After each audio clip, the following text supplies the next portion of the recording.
And now you can make long, even strokes. And just take your time. You don't have to go nuts. All the way through. Came out.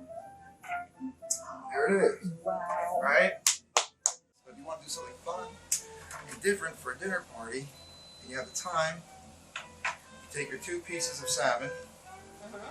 Right? You situate it like kind of like an S.